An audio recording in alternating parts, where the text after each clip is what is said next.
tinha nada mais bonito. Bom, dando continuidade, temos aqui ao meu lado, pessoa ilustre, nós, diretamente do Beverly Hills, Jim Carrey! Isso aí, grande Tony. Resolvendo as questões 43, 44, 45 de física da prova de conhecimentos gerais, prova da Unesp, realizada no dia 16 de dezembro. Com você, Carlão. Obrigado, Tony. Antes eu queria entender por que desse apelido que você coloca pra mim, então, de uma maneira Sim, tão... cara, eu olhei pra você, eu falei, cacete, o cara parece bem famoso. Alguém falou. Inicialmente achei que era o Felipe Massa. Aí eu falei, quase. O cara não é tão rápido. Eu falei, bom, aí eu falei, Jim Carrey. É lógico. Aí Vocês você vai somos igual, eu falei, Jim Carrey. Tudo bem, então, vamos lá. Enfim, vamos lá. Questão de número 43, dando continuidade na prova da Unesp. Ele diz assim, que um corpo é colocado dentro de uma campana de vidro e transparente inicialmente evacuada. E do lado externo, ambiente de pressão atmosférica, o corpo 2 é colocado próximo a essa campana. E ele diz que não estão em contato entre elas. E a pergunta que ele diz é, a temperatura dos corpos são diferentes e o pino que sustenta são isolantes térmicos. Considere as formas de transferência de calor entre os dois corpos e a ponte alternativa mais correta. Qual é a possível maneira que você tem de transmitir calor, uma vez que um corpo está isolado do outro de uma maneira que você tem vácuo? Tony, perguntar para você. Já que está todo mundo te perguntando, você pode prestar essa prova. Deixa eu perguntar para você. É possível um cidadão transmitir gás através do vácuo?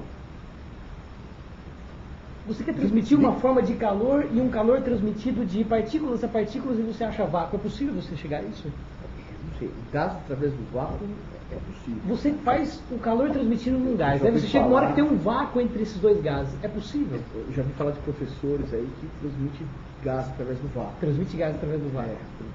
Um buraco negro. Um buraco negro. No Fire Fire and the Hall. Tem professor que peida no tablado, dando aula. Aí chegou numa situação... Não é você, não é o carbono. Não é o carbono, mas é de química.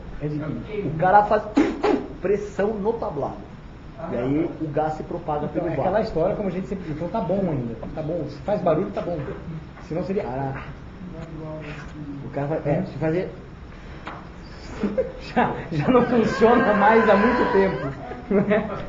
Então, olha só, a única maneira que você tem de transmissão de calor através de uma região de vácuo seria simplesmente através dado por uma irradiação eletromagnética. Que a gente fala isso, a única letra que fala isso seria a letra E de enfio. Questão de número 44, ele diz assim, um recipiente contendo um certo gás tem seu volume aumentado graças ao trabalho de 1.664 joules realizado pelo próprio gás. Então ele diz assim, nesse processo não tem troca de calor entre o gás e as paredes do exterior. E ele diz mais, ele diz assim que a energia de 1 mol desse gás e a temperatura obedecem em relação de que a energia interna é dada por 20,8 vezes T, onde tem a temperatura. E ele pergunta, pode-se afirmar que nessa transformação a variação de temperatura de 1 mol em kelvins foi quanto? A ideia que você necessita usar é a primeira lei da termodinâmica que diz o seguinte, a troca de calor é dada por trabalho mais variação da energia interna. Se a troca de calor é nula, então todo o trabalho realizado pelo gás vai ser igual à variação da energia interna com sinal negativo. Então a ideia é que você tem 1644 joules de calor é igual a menos a variação da energia interna, que é 20,8 vezes T, onde T seria a variação de temperatura. Se você fizesse uma conta, 1664 dividido por 20,8, a resposta dá 80 com sinal negativo, então a resposta é a letra C de Corinthians. A 45, e a última desse bloco, ele diz assim, 3 feixes paralelos de luz de cor vermelha, amarela e azul incidem sobre uma lente convergente de vidro. E aí ele diz assim, que sabe que o índice de refração depende do comprimento de onda, como tem no gráfico. O gráfico diz a seguinte história, que conforme você aumenta o comprimento de onda, você diminui o índice de refração. E a pergunta é, ao atravessar a lente, o feixe irá convergir num ponto do eixo a uma distância f do centro da lente.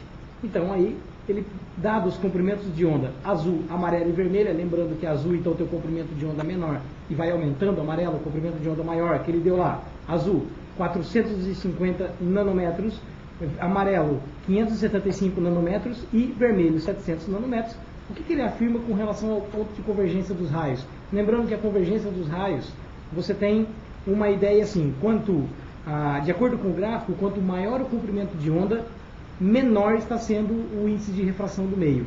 E lembrando que quanto menor o índice de refração do meio, menos esse cara vai desviar. Então, quem vai desviar mais, atingindo um ponto mais próximo da lente, seria quem tem o comprimento de onda menor, que é o azul, seguido do amarelo, seguido do vermelho. Resposta correta, letra D. Então, finalizando esse bloco, daqui a pouco, Tony, a gente continua. É isso aí. Daqui a pouco mais correção aqui na TV Revolução.